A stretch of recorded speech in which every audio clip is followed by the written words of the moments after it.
आई hope मेरी screen visible है and I am audible to everyone. मैं सबको ऑडिबल हूँ and my screen is visible. Okay, so let's start the class of database management system. तो ये आपकी अब 6 to 7 we will be starting with the computer science class. तो हम लोगों की कंप्यूटर साइंस की क्लास हुआ करेगी फ्रॉम 6 to 7।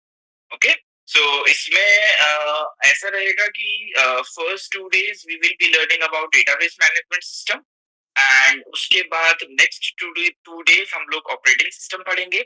और उसके बाद जो आपका फिफ्थ डे होगा उसमें we will be learning about cyber security, ethical hacking and everything. And उसके बाद जो आपका sixth day and seventh day होगा that will be your late exciting. Okay, तो ये हम लोगों का 6 to 7 days का जो प्लान होगा कंप्यूटर साइंस का, जो सब्जेक्ट मैं लेने वाला हूँ। My name is doctor Pulkit and I will be taking your database management classes today. Okay, तो agenda for today will be, first of all मैं स्टार्ट करूंगा कि डेटाबेस होता क्या है एंड देन डेटाबेस का यूज क्या करते हैं, डेटाबेस और रेगुलर फाइल सिस्टम में डिफरेंस क्या है, what is the meaning of database architecture, what we will be learning by data models, overall database का डिजाइन क्या होता है and the concepts of ER models and ER diagrams. Okay, so let's start with the introduction to database management system. तो ये जो हमारा DBMS होता है ये 4 वर्ड से बना है, डेटाबेस मैनेजमेंट सिस्टम। तो सबसे पहले डीबीएमएस को समझने के लिए what we have to try to learn is data. What is data? तो डेटा क्या होता है कि जो भी आपके रॉ फैक्ट्स एंड फिगर्स होते हैं, that is my data. For example अगर मैं अपनी क्लास की बात करूं तो मेरी क्लास में स्टूडेंट्स हैं, ठीक है, आप लोग रिसर्च स्कॉलर्स हैं and I have my students. अब अगर मैं सपोज मैं एग्जांपल लेता हूं तो मेरे पास स्टूडेंट का नेम होगा, स्टूडेंट का रोल नंबर होगा, रोल नंबर के साथ मेरे पास स्टूडेंट का एज होगी एंड स्टूडेंट का लेट्स से जेंडर होगा, मेल या फीमेल, राइट। तो मेरे पास ये 4 कॉलम्स है, name, age, gender and roll number. तो ये क्या हो गया, मेरा डेटा हो गया। ठीक है, these are my raw facts and figures. अब डेटा को, इस डेटा से मैं करूंगा क्या, इस डेटा से सपोज अगर मुझे ये पता लगाना है कि मेरी क्लास में मेल्स कितने हैं, मेरी क्लास में फीमेल्स कितनी है, तो मैं क्या करूंगा, अपनी क्लास में जेंडर वाले कॉलम में चेक करूंगा कि मेल्स कितने हैं, उनका काउंट चेक करूंगा, फीमेल्स कितनी है उनका काउंट चेक करूंगा। तो उससे मुझे क्या आइडिया लगेगा कि मेरी क्लास में मेल्स और फीमेल्स का रेशियो क्या है। दूसरा, अगर मुझे चेक करना है कि मेरी क्लास में जो स्टूडेंट्स हैं उनकी एवरेज एज क्या है, तो मैं क्या करूंगा, सारी एज देखूंगा मैं अपने स्टूडेंट्स की और उनका एवरेज निकाल लूंगा, right. So that will be the average age of my students, है ना। तो मैंने क्या करा कि इस डेटा को प्रोसेस करा, ठीक है, इस डेटा को प्रोसेस करा और उसको किस में कन्वर्ट करा, इंफॉर्मेशन में। ठीक है, तो जो भी हमारे रॉ फैक्ट्स एंड फिगर्स होते हैं, जो भी हमारे रॉ फैक्ट्स एंड फिगर्स होते हैं उसको तो हम बोलते हैं डेटा। ठीक है, जैसे स्टूडेंट का एज हो गया, ठीक है, या फिर उसकी सैलरी हो गई किसी एम्प्लॉय की, या फिर आप कह सकते हो जेंडर हो गया, और आप कह सकते हो रोल नंबर हो गया, right. So all this is what, all this is data. अब मैं इस डेटा को प्रोसेस करता हूँ। For example I have males 250 and females I have 100। Out of 300 मेरे पास मेल्स 250 है और फीमेल्स 100 है। तो मैंने क्या करा, इस डेटा को प्रोसेस करा एंड उससे मुझे क्या मिली, इंफॉर्मेशन मिली। ठीक है, कि मेरे पास इतने मेल्स हैं, इतने फीमेल्स हैं। Similarly I can find out the average age. मेरे पास स्टूडेंट्स थे, ठीक है, जिनकी एज थी 26, 25, 28, 29, ठीक है, 4 स्टूडेंट्स थे। तो इनकी एवरेज क्या करा मैंने, इनकी एवरेज एज निकाली, लेट्स से कोई भी एक नंबर आया तो मैं क्या कह सकता हूँ कि this is the average age of my students, right. तो डेटा से हम लोग क्या करते हैं, इंफॉर्मेशन निकालते हैं। ठीक है, तो डेटा हम लोग कहाँ यूज करते हैं, इनपुट में यूज करते हैं और उससे क्या बन के आती है हमारी इंफॉर्मेशन, ठीक है, आउटपुट में। अब ये देखो यहाँ पे क्या हुआ कि पहले डेटा गया, उसको क्या बना, इंफॉर्मेशन बना, और उससे फिर हमने नॉलेज जनरेट करा। नॉलेज क्या हुआ कि मेरे पास इतने मेल्स हैं, इतने फीमेल्स हैं, है ना, या फिर एवरेज एज मेरे स्टूडेंट्स की ये है। ठीक है, तो ये मैंने नॉलेज जनरेट कर ली है। अब उसके according what I will be doing, I will be taking some action. अब वो डिपेंड करता है। फॉर एग्जांपल अगर मैं सैलरी की बात करूं तो मैंने सारे एम्प्लॉयज की सैलरी ले ली, एवरेज सैलरी निकाल ली। अब वो क्या हो सकता है कि फॉर एग्जांपल एवरेज सैलरी जो निकल के है दैट इज 35,000, लेकिन मार्केट में जो दूसरी कंपनी है मेरी कॉम्पिटिटर, उसकी एवरेज सैलरी इज 42,000। तो मैं क्या करूंगा कि मैं देखूंगा कि भाई देखो, मेरी जो कंपनी है उसमें जो एवरेज सैलरी है वो कम है, जो मेरी ही कॉम्पिटिटर सैलरी है उसमें एवरेज सैलरी ज्यादा है। तो what I have to do, I have to increase the salary of my employees. तो उससे मैंने क्या करूंगा, एक्शंस होगा कुछ। ठीक है, तो डेटा हमारा क्या होता है, raw facts and figures, right. And when we process that data, उससे कुछ हम वैल्यू निकालते हैं, तो वो होता है फिर मेरा इंफॉर्मेशन। अब डेटा समझ लिया आपने। अब होता है डेटाबेस। डेटाबेस क्या होता है, database is the collection of data, जहां पे आपने सारा डेटा कलेक्ट करके रखा हुआ है। ऐसा सॉफ्टवेयर या फिर ऐसा कोई hardware where you have stored all your data। ठीक है, डेटाबेस का काम सिर्फ इतना होगा कि you have to store your data. आपके डेटा को स्टोर करके रखने का काम जो होगा वो किसका होगा, वो होगा आपके डेटाबेस का।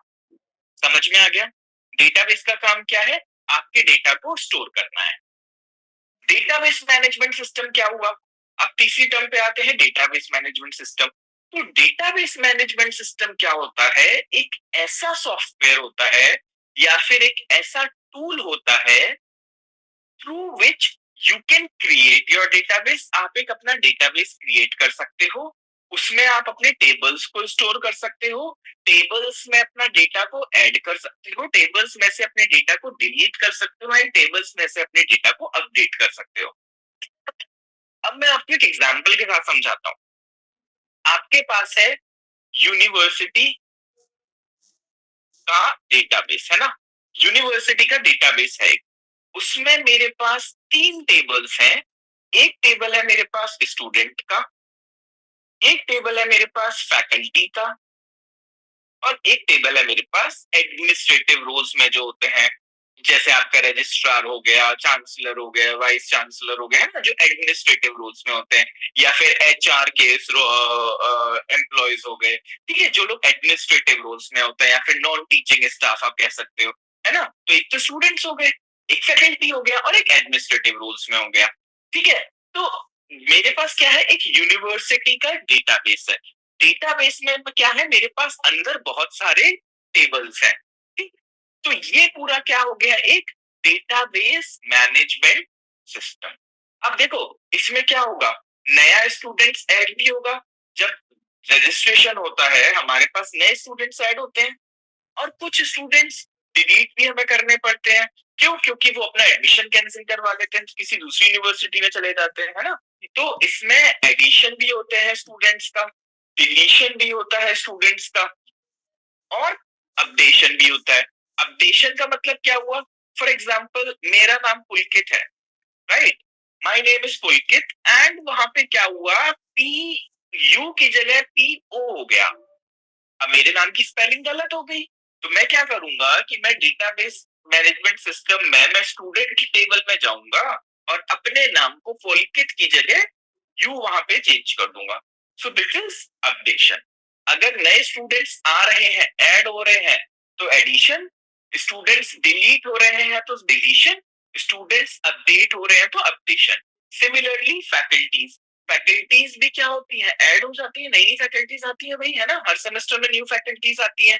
कुछ फैकल्टीज होती है जो छोड़ के भी चली जाती हैं, और कुछ फैकल्टीज का डेटा अपडेट भी होता है। फॉर एग्जाम्पल कोई एक फैकल्टी है, उसकी इनिशियल सैलरी थी 90,000, ठीक है, फिर क्या हुआ, उसकी सैलरी इंक्रीज हो गई कुछ साल बाद, तो उसके बाद उसकी सैलरी हो गई 1,20,000। तो यहाँ पे मुझे अपने डेटा में इंक्रीज करनी पड़ेगी सैलरी। यहाँ पे मुझे अपने डेटा में what I have to do, I have to increase the salary. तो मुझे यहाँ पे क्या करना पड़ेगा, अपडेशन करना पड़ेगा। तो डेटाबेस मैनेजमेंट सिस्टम क्या करता है? डेटाबेस मैनेजमेंट सिस्टम आपको एक इंटरफेस प्रोवाइड करता है ये सारे टास्क को परफॉर्म करने का, है ना? ये सारे टास्क को वहां पे परफॉर्म करने का, कि आप एक ही जगह सारे टेबल्स को देख सकते हो, उसमें चेंजेस कर सकते हो, नई एंट्रीज को ऐड कर सकते हो, कुछ चीजें वहां से डिलीट कर सकते हो। So there are a lot of things that you can do with database management system. अब इसका फायदा क्या होता है ये तो देखते हैं। फायदा ये होता है, सबसे पहले it provides you with protection and security. अब प्रोटेक्शन एंड सिक्योरिटी का मतलब क्या है, आप ये समझते हैं। अब स्टूडेंट्स हैं, क्या स्टूडेंट्स को अलाउड है फैकल्टी का सैलरी देखना या फैकल्टी के बारे में उसकी पर्सनल डिटेल्स को देखना? नहीं, स्टूडेंट्स को अलाउड नहीं है फैकल्टी का डेटा देखना। क्या फैकल्टी को अलाउड है स्टूडेंट्स का पर्सनल डेटा देखना? बिल्कुल अलाउड है ना? फैकल्टी को तो स्टूडेंट का नेम भी दिखेगा, आधार कार्ड नंबर भी दिखेगा, फादर्स नेम भी दिखेगा, मदर्स नेम भी दिखेगा, फादर का कॉन्टैक्ट नंबर भी दिखेगा, मदर का भी कॉन्टैक्ट नंबर दिखेगा फैकल्टी को। तो क्यों? क्योंकि स्टूडेंट्स का डेटा विजिबल है फैकल्टीज को। लेकिन फैकल्टीज का जो डेटा है that is not visible to all the students, right? So in this particular case we are providing security. Security मतलब आप ऐसा नहीं है सारी टेबल्स वहां पे देख सकते हो, आप सिर्फ वही टेबल्स देखोगे जिसकी आपके पास परमिशन है, ठीक है? मैं एडमिन की सारी टेबल्स नहीं देख सकता एज अ फैकल्टी ऑल्सो। क्या फैकल्टी को अलाउड है एडमिन की सारी टेबल्स देखना? नहीं। अगर मुझे वाइस चांसलर या फिर चांसलर या फिर सबकी सैलरीज देखनी है, नॉट अलाउड। लेकिन एडमिन को क्या अलाउड है फैकल्टीज की टेबल देखना? बिल्कुल अलाउड है ना? तो again it provides you with the protection and security. फिर एक पॉइंट और आता है, it maintains data consistency. Data consistency का मतलब क्या होता है भाई? डेटा कंसिस्टेंसी का मतलब होता है एक ही फॉर्मेट में डेटा को स्टोर करना। अब मैं एक एग्जांपल से समझाता हूँ। फॉर एग्जांपल, अगर मैं आपसे कहता हूँ कि आपको अपनी एज लिखनी है ना? And suppose your age is 26, तो कुछ स्टूडेंट्स होंगे वो ऐसे लिख देंगे 26, कुछ स्टूडेंट्स होंगे वो लिख देंगे 26, है ना? भाई मर्जी है, दोनों चीजें सही है, राइट? गलत ये भी नहीं है, गलत ये भी नहीं है, ठीक है? और कुछ स्टूडेंट्स होंगे वो 26 ऐसे भी कर देते हैं शातिर लोग, नहीं देखी उन्होंने स्पेस, नहीं है उन्हें इतना आइडिया कि भाई यहाँ पे स्पेस लगी हुई है। तो ऐसा ना हो। अच्छा, फिर बात करते हैं, चलो एक एग्जांपल और देता हूँ जेंडर की। कुछ स्टूडेंट्स मेल को ऐसे लिखेंगे, कुछ स्टूडेंट्स कैसे लिखेंगे? MALE लिखेंगे, कुछ स्टूडेंट्स कैसे लिखेंगे? ऐसे लिखेंगे। तो यहाँ पे भी देखो, तीन डेटा एक ही है, लेकिन स्टूडेंट्स ने क्या करा? तीन तरीके से स्टोर कर दिया। एम, मेल स्मॉल में, और एक चौथा तरीका mail.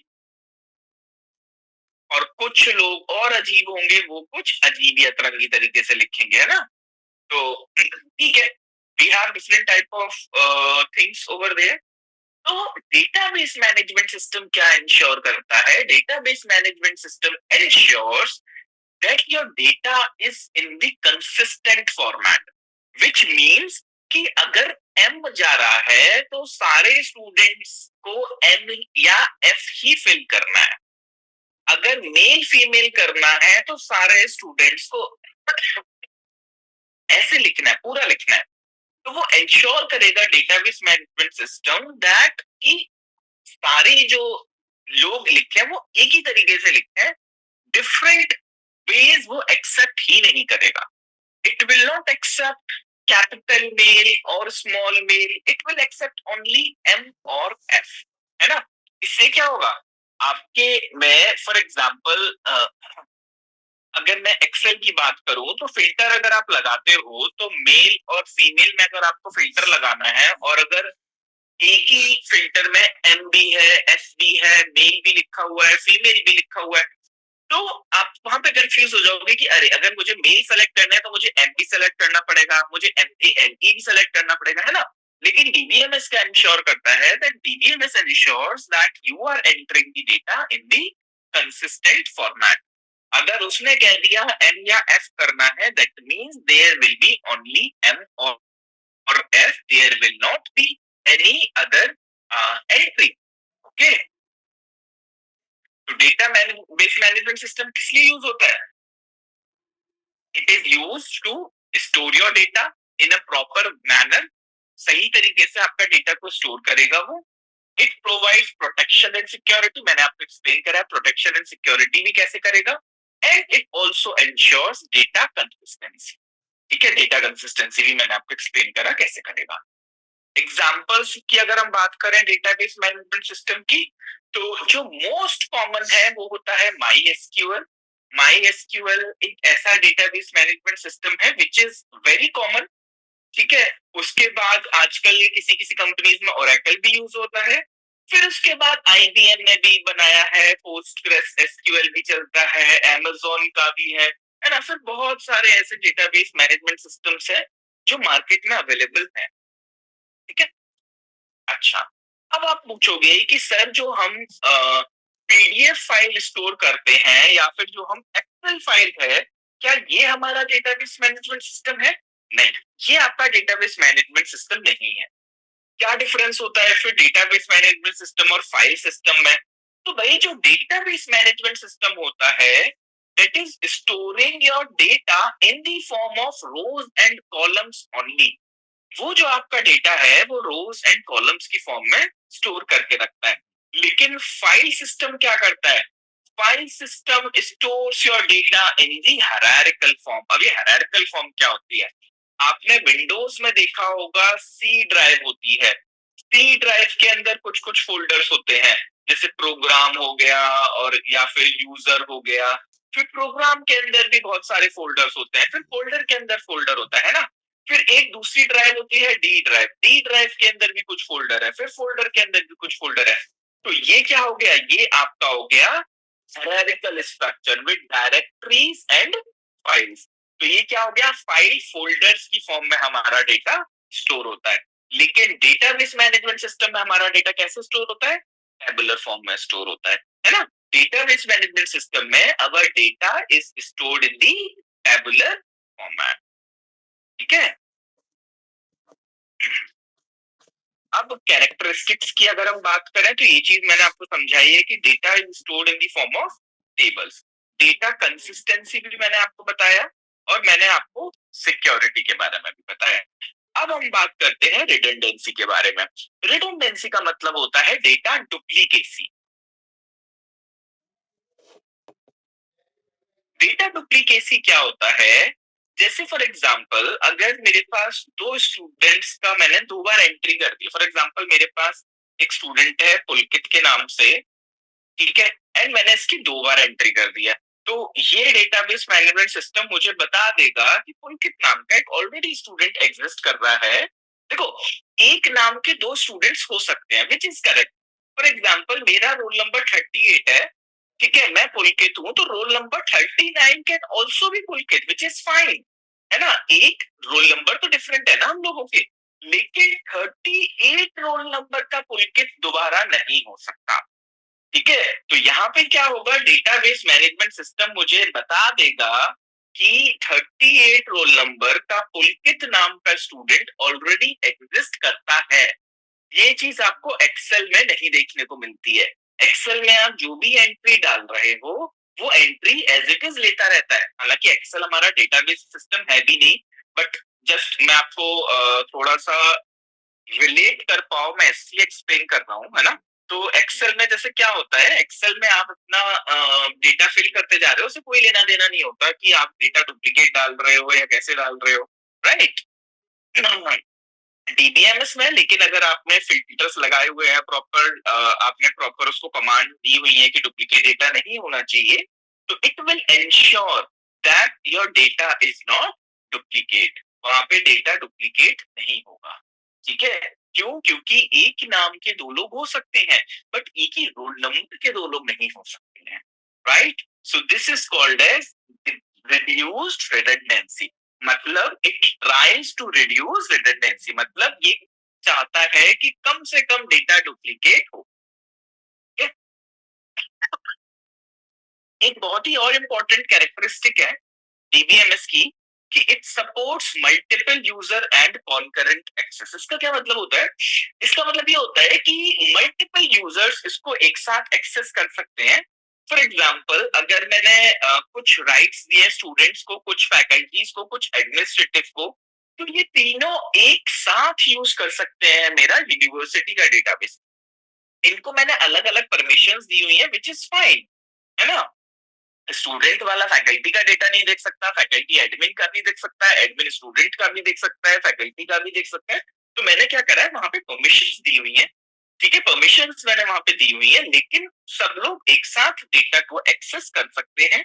Right, multiple users can access that data and एक साथ एक्सेस कर सकते हैं। ठीक है, एंड इसको क्वेरी लैंग्वेज क्यों बोलते हैं? क्वेरी लैंग्वेज हम लोग इसको इसलिए बोलते हैं, यहाँ पे कैरेक्टरिस्टिक देखोगे, क्वेरी लैंग्वेज इसलिए बोलते हैं कि सपोज अगर मुझे अपने डेटा में कुछ ऐड करना है, तो उसको मैं कमांड की फॉर्म में दूंगा कि भाई इंसर्ट इनटू टेबल। अभी जब मैं आगे एसक्यूएल की आपको कमांड सिखाऊंगा, तब आप इसको अच्छे से समझ पाओगे कि इसकी कुछ कमांड्स होती हैं कि सपोज अगर मुझे इंसर्ट कराना है टेबल में, या फिर मुझे कुछ डिलीट कराना है टेबल से, या फिर मुझको लेट्स से कुछ अपडेट करना है, या फिर मुझे नया टेबल क्रिएट करना है। ठीक है, तो all this is the part of query language. Advantages क्या होते हैं? एडवांटेजेस यही है कि यार देखो, जो भी हमारा डीबीएमएस है उसमें हम लोग डुप्लीकेट वैल्यूज, हम नहीं चाहते कि वहां पे डुप्लीकेट वैल्यूज हो। तो database management system what is this, it allows you to reduce duplicate, है ना, डुप्लीकेट वैल्यूज को कम करता है। हम अपने डेटा को क्लाउड में भी स्टोर कर सकते हैं। हमारा डेटा जो होता है वो स्ट्रक्चर्ड फॉर्म में स्टोर होता है। राइट, तो ये सारे हमारे जो होते हैं वो एडवांटेजेस होते हैं। डिसएडवांटेजेस क्या है? जब आपको इतनी सारी फैसिलिटीज प्रोवाइड की जा रही हैं, तो this is not an easy task, है ना? इतना इजी नहीं होता है कि भाई आप स्टूडेंट का भी डेटा रख रहे हो, वहीं पे फैकल्टी का भी रख रहे हो, वहीं पे एडमिन का भी रख रहे हो। स्टूडेंट्स को परमिशन नहीं है फैकल्टी का डेटा देखने को, फैकल्टी का परमिशन नहीं है एडमिन का डेटा देखने को, है ना? आपने बहुत सारे कंस्ट्रेंट्स लगा रखे हैं, बहुत सारे रिस्ट्रिक्शंस लगा रखे हैं। So all these things are not very easy. तो थोड़ा सा कॉम्प्लेक्स सिस्टम होता है ये। लेकिन वही है कि जो लोग इसमें काम करते हैं उन लोगों को फिर चीजें समझ में आने लग जाती हैं। And again, if you practice, if you have skills, you can work on database management system. अच्छा, फिर हम बात करते हैं माई एसक्यूएल को छोड़ के बाकी सारे जो डेटाबेस मैनेजमेंट सिस्टम होते हैं वो ओपन सोर्स नहीं होते। ओपन सोर्स का क्या मतलब होता है? फ्री में वो अवेलेबल नहीं होते हैं। MySQL, जिन लोगों ने नाम सुना होगा या जो लोग कंप्यूटर्स में इंटरेस्ट रखते हैं, वो लोग अगर क्लास के बाद डाउनलोड करने का ट्राई करेंगे तो MySQL आप लोग आराम से अपने लैपटॉप में डाउनलोड कर सकते हो, उसको यूज कर सकते हो। ट्यूटोरियल देख लेना यूट्यूब पे कैसे यूज करते हैं, मैं थोड़ा सा आइडिया आपको नेक्स्ट लेक्चर में भी दे दूंगा। ठीक है, समझ में आ जाएगा, लेकिन वो फ्री है। लेकिन अगर मैं बात करूं दूसरे डेटाबेसेस की, तो दूसरे डेटाबेसेस का अगर आपको सॉफ्टवेयर यूज करना है, यू हैव टू पे फॉर दैट सॉफ्टवेयर। तो वो फ्रीली अवेलेबल नहीं होते हैं। एंड ऑफ कोर्स इतना सारा डेटा स्टोर कर रहे हो तो it will be large in size, तो ये आपका अच्छी खासी मेमोरी कंज्यूम करते हैं ये। ठीक है, तो ये हमारे कुछ डिसएडवांटेजेस हैं। So again, you have these two questions. I am opening the chat section so that you can just post your answers in the chat. Okay. So my chat section is open and I am giving you 5 minutes. तो आप लोगों के पास अभी 5 minute है, तो please right your answer. एक साथ ही दोनों के आंसर्स लिखिए। ठीक है, एक ही चैट में दोनों के आंसर्स लिख दिए, 1 का, सेकंड का, and then we will be discussing. अगर आपका जो भी डाउट है, and you can ask your doubts as of now. ठीक है, आपको कोई भी डाउट है तो आप अपने डाउट्स यहाँ पे लिख सकते हैं। I will try to take up your doubts also.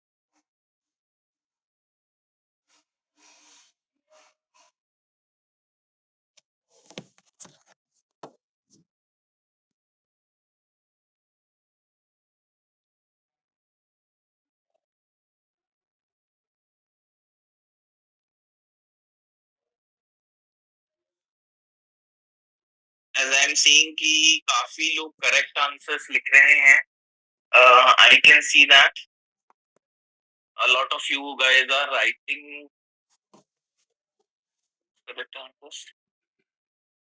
मेरे पास एक क्वेरी आई है, सर जो डीबीएमएस ओपन सोर्स नहीं है उसमें कुछ स्पेशल फीचर्स भी होते हैं? हाँ जी, बिल्कुल स्पेशल फीचर्स होते हैं उसमें। वो लोग बहुत सारे एडवांस फीचर्स भी देते हैं। देखिए वही चीज है कि देखिए फॉर एग्जांपल मैं एग्जांपल देके समझाता हूँ। फॉर एग्जांपल अगर आपका नेटफ्लिक्स नेटफ्लिक्स तो चलो पूरा ही पेड है। फॉर एग्जांपल आपका कोई एक ओटीटी प्लेटफॉर्म है, ठीक है? उसमें कुछ वीडियोस तो फ्री हैं, लेकिन अगर आप पेमेंट करोगे तो कुछ एक्स्ट्रा वीडियोस जो होते हैं वो आपके फिर फ्री वाले, मतलब कुछ एक्स्ट्रा फीचर्स वहां पे मिलते हैं, या फिर वीडियो का क्वालिटी इंक्रीज हो जाता है, राइट? सेम एसक्यूएल में भी होता है, ठीक है? सेम डीबीएमएस में भी होता है। जैसे एसक्यूएल जो है वो बिल्कुल ही टेबुलर फॉर्म में होता है, और वहां पे आपको एक एक कमांड खुद से देनी होती है। जो पेड वाले जो होते हैं वहां पे क्या होता है कि आपको सारी कमांड्स नहीं लिखनी होती है। वहां पे आप ड्रैग एंड ड्रॉप करके अपना फिल्टर लगा सकते हैं, ड्रैग एंड ड्रॉप करके डुप्लीकेट्स फाइंड आउट कर सकते हैं, ड्रैग एंड ड्रॉप करके आप वहां पे इंसर्ट कर सकते हैं, है ना? तो वहां पे वो लोग बहुत सारे एडिशनल फीचर्स और बहुत सारे एडिशनल उसके फीचर्स देते हैं, ठीक है? और भी डाउट्स हैं तो आप please you guys can ask. And मुझे अच्छा लगता है आप लोग डाउट्स पूछते हैं तो। Yes, most of you are giving the correct answers. हाँ, किसी ने लिखा like MX player, yes correct.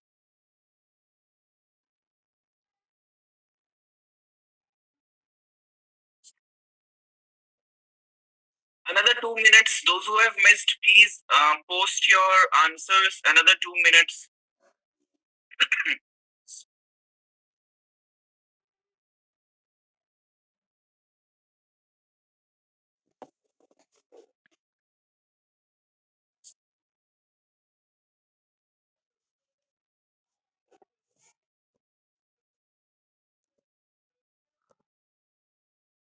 आई गेस आप लोगों को समझ में आ रहा होगा डीबीएम में से कुछ स्टूडेंट्स हैं which are not from the computer science background, उन लोगों को थोड़ी सी अंडरस्टैंडिंग हो रही होगी आई गेस, ठीक है? परेशान नहीं होना है, हाँ मतलब बहुत ही, क्योंकि आई एम ट्राइंग कि मैं बहुत ही बेसिक वर्ड्स में बहुत ही बेसिक टर्म्स यूज करके आपको एक्सप्लेन करूं, ठीक है? क्योंकि ये चीजें देखिए पूरा सेमेस्टर हम लोग स्टूडेंट्स को पढ़ाते हैं, like it is a complete course. BTech engineering में पूरा एक कोर्स होता है। हाँ, डीबीएमएस आप फ्री में यूज कर सकते हैं, ठीक है? तो पूरा एक कोर्स होता है which is for entire semester. तो मुझे आपको 2 दिन में डीबीएमएस पढ़ाना है, तो व्हाट आई एम डूइंग, मैं जस्ट आपको एक ओवरव्यू दे रहा हूँ डीबीएमएस का, ठीक है? थैंक यू, आप अच्छे समझा रहे हैं, thank you. Okay, you are welcome. चलिए, I think most of the students have written your answers, so I am disabling the chat window now. Thank you so much, explaining good, thank you. Okay, चलिए, I am disabling the chat window now, ठीक है? Yes, Yeshi Vashishtha, बताइए issue क्या है, जल्दी से, बहुत जल्दी से। जो भी आपका इशू है वहां पे मेंशन कर दीजिए, जब तक मैं ये दोनों क्वेश्चन डिस्कस कर रहा हूँ, ठीक है?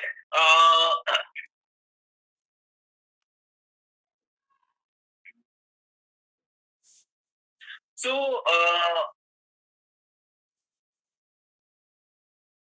which of the following is used to store data in DBMS? So yes, we used to store tables, है ना? जैसे मैंने explain करा है, we used to store tables, ठीक है? फाइल्स, फोल्डर, डॉक्यूमेंट्स, ये सब किसमें स्टोर होता है? फाइल सिस्टम्स में होता है। Which of the following is an advantage of DBMS over traditional file systems? तो वो redundancy नहीं, ये चीज तो हम अवॉइड कर रहे हैं। Less data security, no. Efficient data management, है ना? तो option 2 and C is the correct answer. Sir, the question is regarding the generation of computer. If you can solve, यशस्वी, इसको हम बाद में लेंगे, है ना? इसको हम बाद में लेंगे, अभी हम डीबीएमएस डिस्कस कर रहे हैं ना, तो let's stick to that DBMS only. Right? आपका जो क्वेश्चन है, you can mail me your question and I will revert to it, ठीक है? मैं मेल पे अवेलेबल होता हूँ। After this class I will give you my email ID, so if you have any doubts, any queries, आप लोग अपने doubts और क्वेरीज मुझे मेल के थ्रू डिस्कस कर सकते हैं, ठीक है? So let's stick to DBMS. Okay, you're welcome. All right. Okay, let's move ahead and let's look into the components of DBMS. So DBMS में देखो, अब तक आप लोगों को समझ में आ ही गया होगा कि देखो क्या क्या कंपोनेंट्स होते हैं। सबसे पहले हार्डवेयर। हार्डवेयर तो हमें चाहिए ही होगा। जो भी आप डेटाबेस मैनेजमेंट सिस्टम बना रहे हो, वो एक लैपटॉप पे या फिर एक कंप्यूटर पे बना रहे होगे। You need all those hardware requirements. You need monitor, you need keyboard, mouse, CPU, है ना? ये सारी चीजें तो हमें चाहिए ही होंगी। अगर लैपटॉप पे काम कर रहे हो तो ऑफ कोर्स सारी चीजें असेंबल्ड होंगी एक लैपटॉप के अंदर। सो of course you need an hardware. फिर आते हैं हमारे सॉफ्टवेयर। सॉफ्टवेयर भाई, डीबीएमएस अपने आप में एक सॉफ्टवेयर है, ठीक है? माई एसक्यूएल कह लो या फिर ओरेकल कह लो, again it is a software. Third is the data. Data क्या होता है आपका? जो भी आपको स्टोर करना है वहां पे। फॉर एग्जांपल स्टूडेंट्स की अगर मैं डेटा की बात करूं तो स्टूडेंट्स का name, roll number, age, gender, student के मार्क्स, स्टूडेंट का telephone number, Aadhaar card number, father का नेम, मदर का name, right? So all this is the part of data. Procedures. Procedures क्या होते हैं? हमारे कुछ रूल्स एंड रेगुलेशंस होते हैं that we have to follow. अब डेटाबेस में कुछ रूल्स एंड रेगुलेशंस होंगे ऑफ कोर्स। फॉर एग्जांपल मैंने जैसे आपको बताया था कि स्टूडेंट एक्सेस नहीं कर सकता है फैकल्टी का डेटा, फैकल्टी एक्सेस नहीं कर सकता है एडमिन का डेटा, एडमिन एक्सेस कर सकता है स्टूडेंट्स का भी डेटा, फैकल्टीज का भी data. So all these are the rules and regulations that database has. ये सारे रूल्स एंड रेगुलेशंस होते हैं and that are called as procedures. Database access language.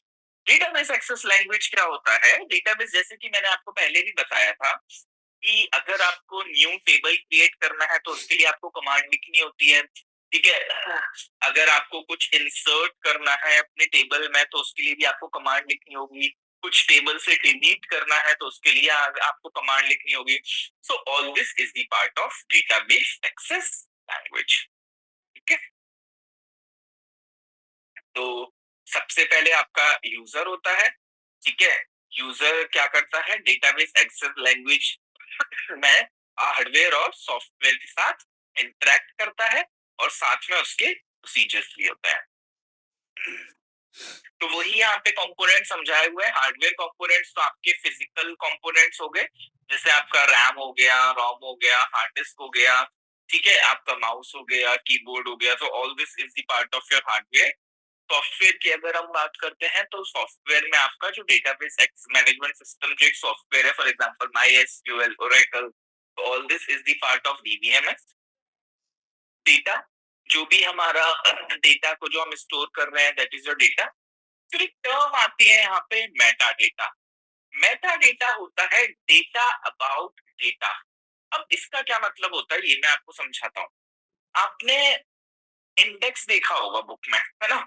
Index में क्या लिखा होता है कि इंडेक्स में लिखा होता है कि चैप्टर 1 पेज नंबर 1 पे है, चैप्टर 2 जो है वो पेज नंबर 20 पे है, चैप्टर 3 है जो पेज नंबर है 40 पे, ठीक है?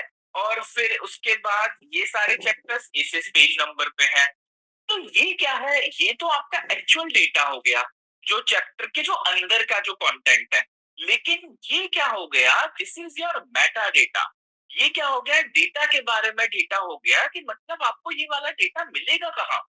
चैप्टर 1 आपको कौन से पेज नंबर पे मिलेगा? चैप्टर 2 आपको कौन से पेज नंबर पे मिलेगा? चैप्टर 3 आपको कौन से पेज नंबर पे मिलेगा? है ना? सो all this is the part of your Meta data. अगर मैं बात करूं database management system, university database management system की, तो उसकी मेटा डेटा में क्या होगा? उसके मेटा डेटा पे होगा कि हमारे पास कौन कौन से डेटाबेसेस हैं। तो उसमें होगा कि हमारे पास 3 डेटाबेसेस हैं। 3 डेटाबेसेस में कौन कौन से डेटाबेस हो गए? एक सॉरी 3 टेबल्स हैं।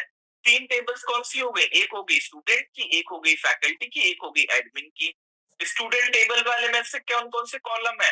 फैकल्टी टेबल में कौन कौन से कॉलम है और एडमिन में कौन कौन से कॉलम है? बस ये हो गया हमारा मेटा डेटा। अब उन कॉलम्स के अंदर क्या लिखा हुआ है, that is your actual data, है ना? तो meta data is data about data, ठीक है? प्रोसीजर्स वही थे, general instructions, rules and regulations, all this is the procedures. And database access language मैंने आपको बता दिया, जो भी आपके कमांड होते हैं। फिर आते हैं हमारे यूजर्स, जो भी इंसान यूज कर रहा है इसको, दोज आर दी यूजर्स। फिर हम बात करते हैं डेटा मॉडल्स की। डेटा मॉडल्स में हमारा क्या बताता है कि हमारा डेटा किस टाइप से स्टोर्ड है, हमारा डेटा किस टाइप से स्टोर्ड है। क्या हमने अपना डेटा रोज एंड कॉलम्स की तरीके से स्टोर कर रखा है, क्या हमने अपने डेटा को हायरार्किकल फॉर्म में स्टोर करके रखा हुआ है, क्या हमने डेटा को दूसरे फॉर्म में स्टोर करके रखा हुआ है। तो हमारे पास बहुत सारे टाइप के डेटा मॉडल्स होते हैं। तो इसमें होता है आपका hierarchical model, network model, ER model, relational model, object oriented and object relational. अब ये सारे मॉडल्स हम लोग सारे नहीं पढ़ने वाले हैं। We will be just looking into ER model and relational model। तो अभी जो हमारा 2 दिन का जो डिस्कशन होने वाला है, आज तो खैर कम टाइम बचा है, जो मोस्टली हमारा कल डिस्कशन होगा। We will be discussing about कि ER मॉडल क्या होता है, ER मॉडल में काम कैसे करते हैं, ER मॉडल का यूज क्या होता है।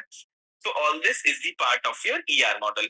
फिर हम डिस्कशन करेंगे रिलेशनल मॉडल क्या होता है, रिलेशनल मॉडल और ईआर में क्या डिफरेंसेस होते हैं ना, रिलेशनल कैसे काम करता है। तो we will be discussing about relational models.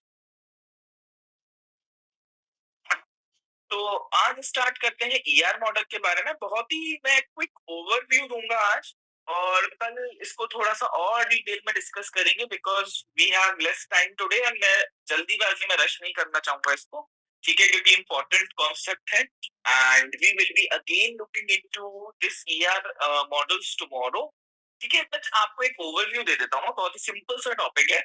Basically ER models क्या होते हैं, ER models gives you the overview कि आपका डेटाबेस में है क्या।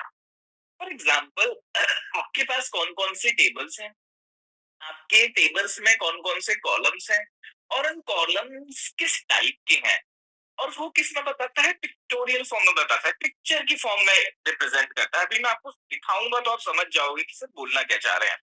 देखिए, मेरे पास एक टेबल है एम्प्लॉय की, है ना, मेरे पास एक टेबल है एम्प्लॉय की, जिसमें मेरे पास एम्प्लॉय आईडी है। जैसे स्टूडेंट का हो गया ना, स्टूडेंट का रोल नंबर, वैसे ही जो भी फैकल्टीज होते हैं उनको फैकल्टी आईडी मिलता है ना। और जो भी स्टाफ होते हैं तो हर एक का एक आईडी होता है। क्यों? क्योंकि अब देखो, पुलकित के नाम से तो बहुत सारे फैकल्टीज हो सकते हैं, बट फैकल्टी आईडी होना जरूरी है। क्यों? क्योंकि डुप्लीकेट नहीं होने चाहिए वहां पे। तो एक एम्प्लॉय आईडी हो गया, फिर नेम हो गया किसी एम्प्लॉय का, फिर उसका एड्रेस हो गया किसी एम्प्लॉय का। एड्रेस में भी देखो, street name, city name, district name, है ना, एड्रेस को भी इन्होंने सब पार्ट्स में डिवाइड कर दिया। फिर उसने डेट ऑफ ज्वाइनिंग कब है उस एम्प्लॉय की, कितने साल का वर्क एक्सपीरियंस है, और उसका फोन नंबर क्या है। तो this is the pictorial representation of ER diagram, है ना। ये हमने क्या करा कि अपनी एक टेबल को ईआर डायग्राम की फॉर्म में रिप्रेजेंट कर दिया। इससे हमें क्या पता चलेगा कि जो हमारा डेटाबेस है उसके कौन कौन सी टेबल्स है, और टेबल्स में क्या क्या कॉलम्स हैं। जैसे एम्प्लॉय टेबल है, तो एम्प्लॉय में उसका सबसे पहले आएगा employee ID, name, address, date of joining, work experience और फोन नंबर्स।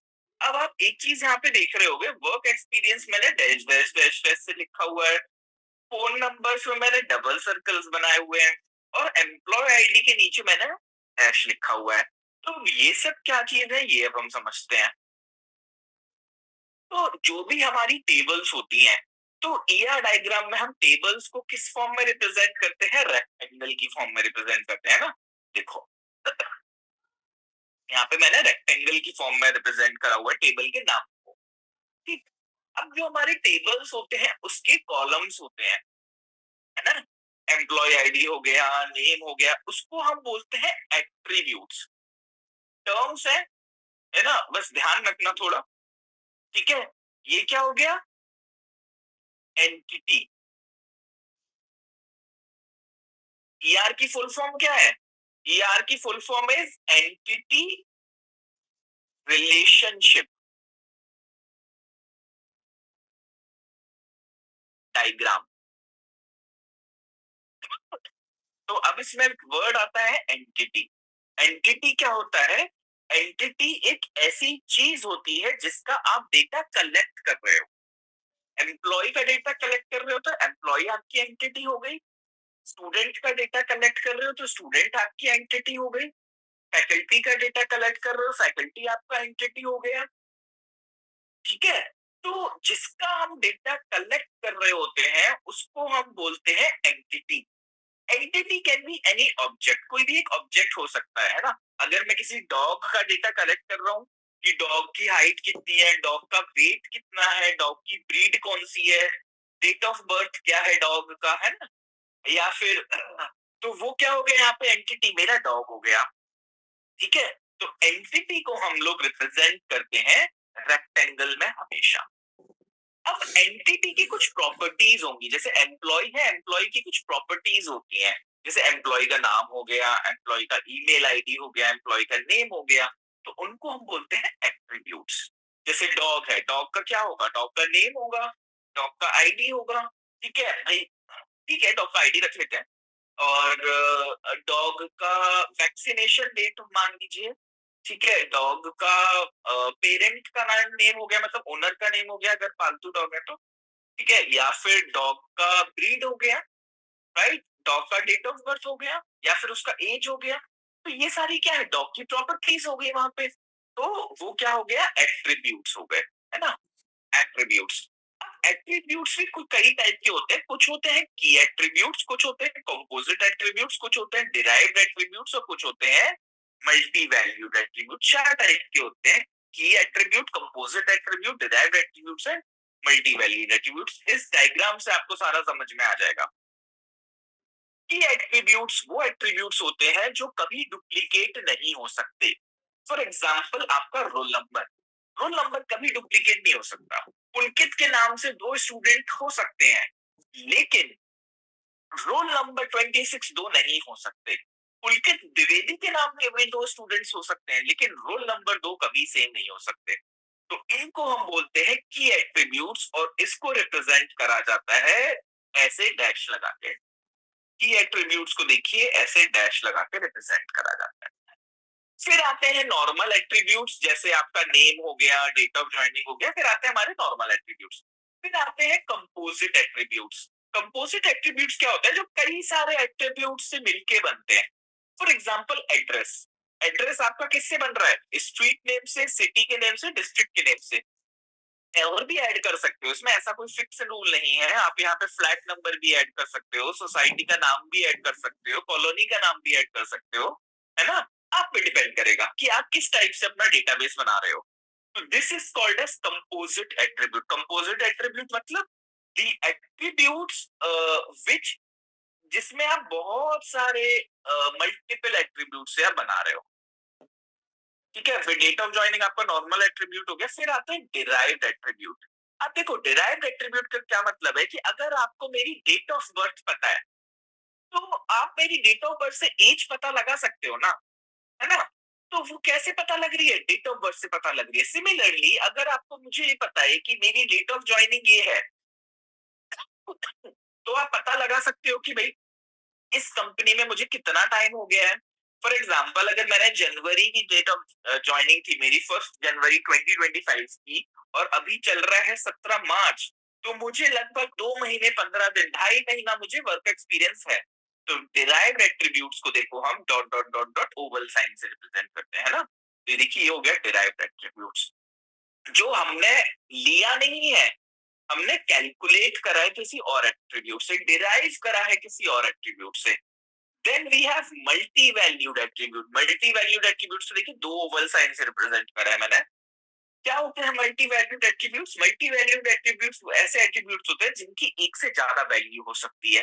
फॉर एग्जांपल, मेरे पास दो फोन नंबर्स हो सकते हैं किसी भी एम्प्लॉय के, तो phone number can be multi valued. मेरे पास दो ईमेल आईडीज हो सकती हैं, सो email ID can be my multi valued. कहने का मतलब ये है कि अगर की attributes, composite attributes, derive attributes और मल्टी वैल्यूड एट्रीब्यूट्स अगर आप इस फॉर्म में रिप्रेजेंट कर रहे हो, तो इसको हम बोलते हैं ईआर डायग्राम। थोड़ा सा इस पे कल और डिस्कशन करेंगे, आज टाइम कम है। We will be discussing more ER diagram, है ना, सारे फिर से एक बार डिस्कस करेंगे और एग्जांपल्स लेंगे हम ईआर डायग्राम के, फिर हम रिलेशनल पे भी आएंगे। बट आज के लिए I am stopping my class here itself. मैं चैट सेक्शन ओपन कर रहा हूँ for you to answer this, ठीक है? Please answer your in this chat section. Okay, मैंने चैट सेक्शन आप लोगों के लिए ओपन कर दिया है, एक बार इसको आंसर करिए। और ई आर डायग्राम्स के बारे में कल थोड़ा सा और डिस्कशन करेंगे, ठीक है? मैं एक्स्ट्रा टाइम एक्सटेंड नहीं करूंगा, ठीक है, आज के लिए। And I will B winding up the class. तो आप लोगों के पास 5 मिनट है, तो प्लीज इसको एग्जाम अटेम्प्ट करिए and then we will be binding off our class. कोई भी डाउट्स है तो प्लीज आप यहाँ पे पूछ सकते हैं ना।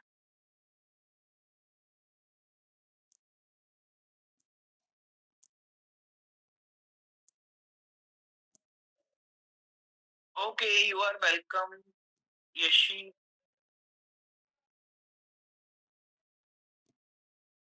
If you have any doubts, you can ask in the chat section. Okay, guys.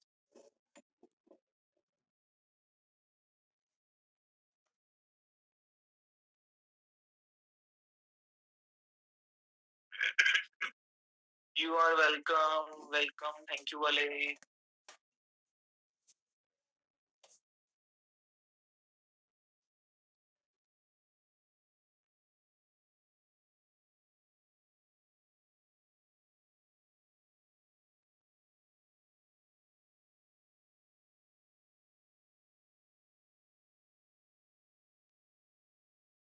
Doubts है किसी का कुछ तो यू कैन आस्क। अच्छा होता है कि आप लोग डाउट्स पूछते हैं तो मैं थोड़ा सा चैट सेक्शन में एक्टिव रहता हूँ थोड़ा सा। I try to take up your doubts. सबके डाउट्स लेना हर बार पॉसिबल नहीं हो पाता, but I usually try to take up your doubts.